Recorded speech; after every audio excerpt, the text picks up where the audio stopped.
So our Tycoon does actually have a lot of naval vehicles. Some of them are really good, however the other ones seem to be pretty much unplayable. Where in today's video, guys, I will be ranking all of these vehicles on a tier list based on how good they are. And I do apologize if today's video will not be having too many clips. It's just simply because the naval combat is pretty much dead in terms of the ships right now, and it's very hard to actually get any good clips. Anyway, starting with the E tier, I'm going to be picking the jet ski. And the jet ski, let's just say this thing is a one-use vehicle and it's just going to be taking its spot in the E tier. I didn't make an F tier for it just because it's not bad at all. It really just provides you with one use, which is going to be going around the map and actually escaping your base. I think the speed of it has been recently buffed, which really does allow you guys to get out and just being a very small target, which people most of the time will probably not be targeting you. Now, moving into the D tier, I will be picking the thermal, and I have to say, this thing is absolutely awful in terms of being a vehicle which does provide you firepower. It does have its free cannons, which can do pretty decent damage if you combine them together. However, the issue with them is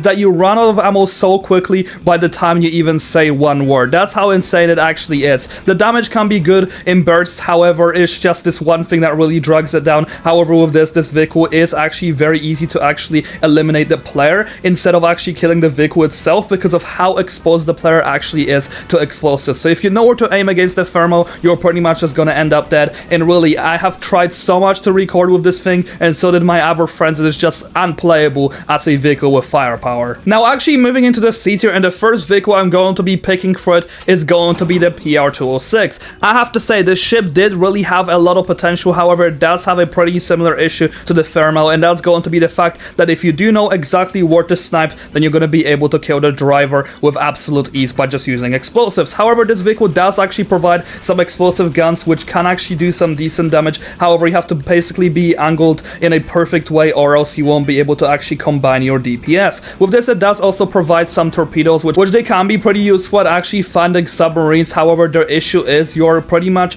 just blind and you have no idea where the submarines are going to be, and most of the time they're most likely going to be killing you with their torpedoes instead of you killing them with yours. The ship really did have so much potential, but unfortunately it was a letdown, and I really do hope it's gonna get buffed at some point. But really, it doesn't have any other uses except for countering ships and submarines in some cases, and realistically, no one plays ships anyway, so it's kind of hard to rank it that way. Now, the next vehicle above it is going to be the losos-class submarine, and this vehicle is actually just a slight upgrade of the PR-206. However, as I have noticed and just played with it a little bit more, this vehicle does not provide too much except for just overall being a decent counter to the Los Angeles class in killing ships. So once again, like I said, since ship combat is basically impossible to have in this game as of right now just because of the Los Angeles class itself, let's just say this vehicle doesn't have any other uses. A lot of people might say that its missiles might end up being pretty good. However, the issue of these missiles is that they tend to be very slow, meaning that you might actually lock onto the target, but most of the time the target will just end up outrunning these missiles,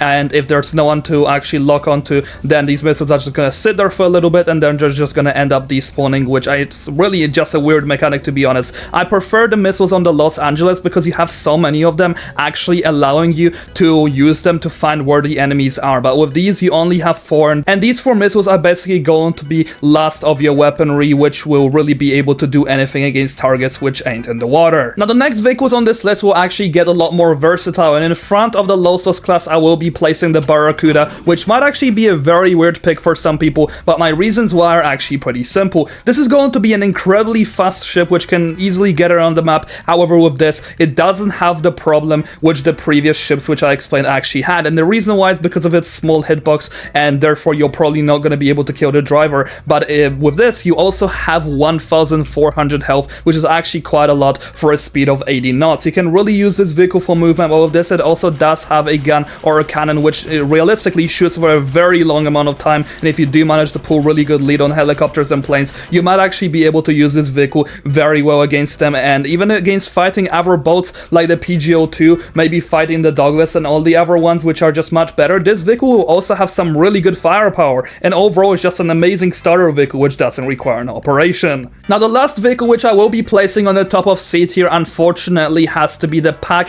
V78 Rampage, and the simple reason why this thing isn't actually this good is because it does have a major issue. It does have its 6 guided missiles, however the issue of them is that their travel speed is pretty much the slowest out of any other guided missiles in the game, and you literally have to wait at least 10 seconds if not more to actually get the missiles to their target, which can actually end up being incredibly annoying because most of the time it just means that the planes will easily be able to outrun it, unlike most of the other guided missiles in the game. However, this vehicle does have some positives because the guided missiles can be decent against tanks. However, on average you're not really going to be using them against tanks because the guided missiles are mostly used in this game for anti-air, for people that just prefer to use something with a little bit more skill. However, it does also have a machine gun, which does have a big problem because if you want to effectively actually aim at the enemy, you're going to be moving your crosshair a lot. But as you guys can see, it does have a glitch that if you do move the crosshair a lot, you basically stop shooting, which really drags this vehicle down a lot because it makes up for its secondary firepower, which in my opinion, since the first one isn't even that good, it has so many issues. The secondary having even more issues makes this vehicle even worse. But by the way, a small fact I also want to mention about the Rampage is that it literally takes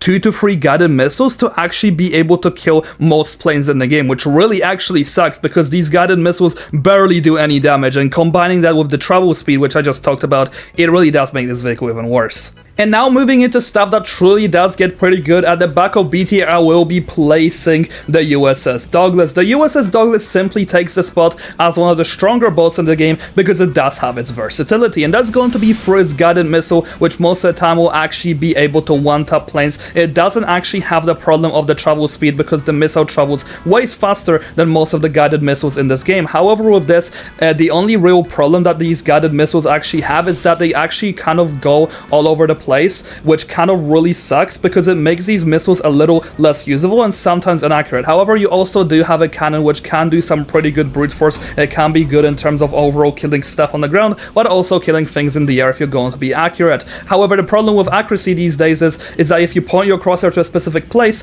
the accuracy is a little bit off, as you guys are seeing. This is an issue for all the other bolts in the game. However, the fact that this vehicle does have a secondary weaponry and it's pretty unreliable will unfortunately have to mean that this vehicle can just simply not be much higher on this tier list. Now the next vehicle which is actually going to end up being above it is going to be the Pak V76 Tempest, and this vehicle is armed with pretty much the strongest Gatling gun in the whole entire game. If you do combine the Gatling gun's DPS with the side machine gun, you'll pretty much be able to delete absolutely anything in around 2 seconds, and combining that with your movement can really make this vehicle so powerful because it makes it really good at taking down aircraft, because most of the time you do see the F-22s flying around which happily will not be able to lock onto you. So if you do use movement correctly and just not allow them to actually snipe you, then you can really do some really good damage once the enemy actually misses you, and then you pretty much have 10 seconds to take them down and basically absolutely destroy them. However, this vehicle is also pretty good in terms of taking down boats as well and taking down tanks, so I really do enjoy it as an all-rounder vehicle. The only thing that a lot of hovercrafts are currently missing in this game really has to be the smoke, but this thing is still really good.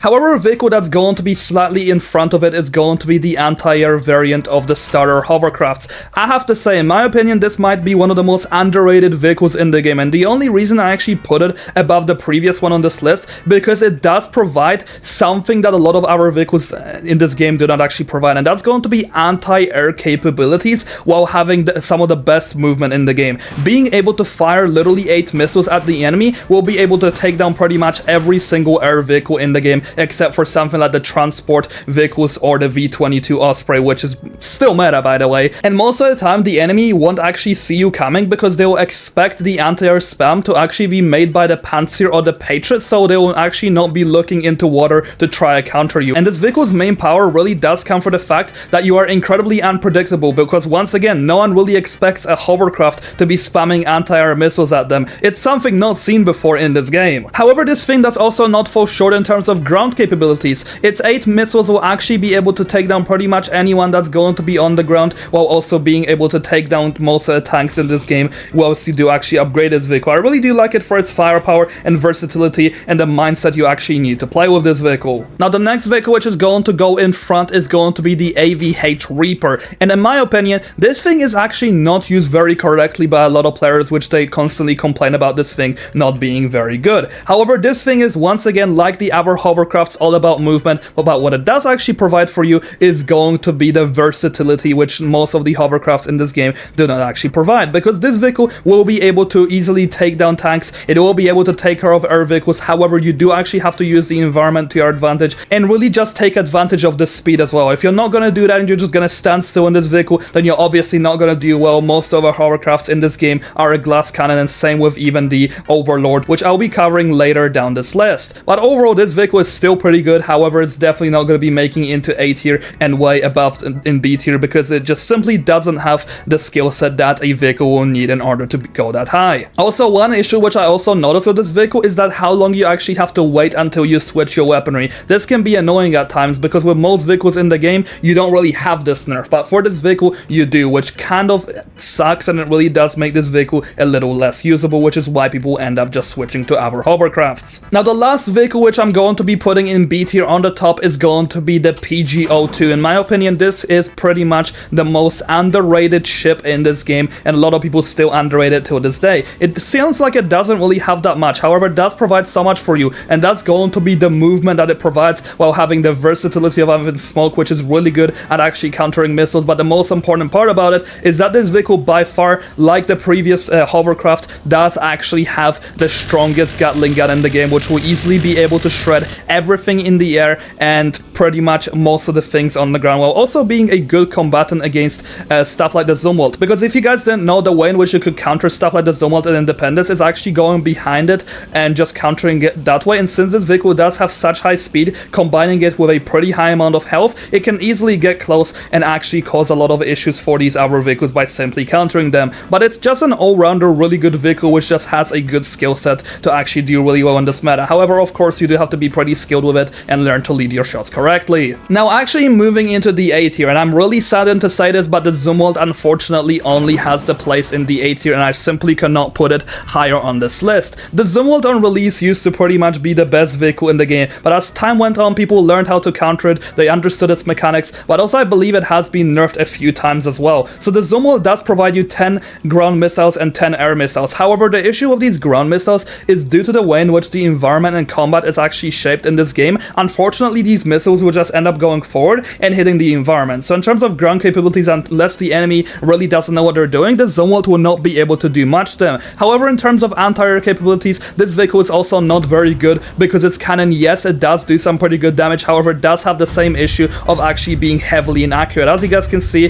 the bullets are not going where my crosshair is actually pointing, which actually sucks very much. However, with this, the Zumwalt also provides you 10 missiles, which do have a lot of strength in terms of taking down enemies in the sky. However, the problem with them is that it takes so long for you to actually fire them, unlike the Independence, which really does decrease this vehicle's brute force and overall DPS output. However, with this, enemies can just simply counter you very easily at range, and you're just one of the biggest targets, if not the biggest target in the game, to actually be able to get taken down. So realistically, the Zumwalt is pretty much the best ship in the game in terms of overall boat combat at taking down other boats, but this doesn't really say much, because at the end of the day, the boats are not even seen that much in this game, and the Independence just provides so much more value, which I'll be covering later. And really, I have to put the Zumwalt in the A tier. I have to hate on it until the developers actually do something about it and make it as good as it was, because realistically, the way in which it works right now is just simply not good enough. Now, moving into the S tier of the best vehicles in this game, the HACV Overlord is going to be taking its spot in the S tier straight away. This vehicle on release was pretty much the best vehicle that was added in this game ever, because of how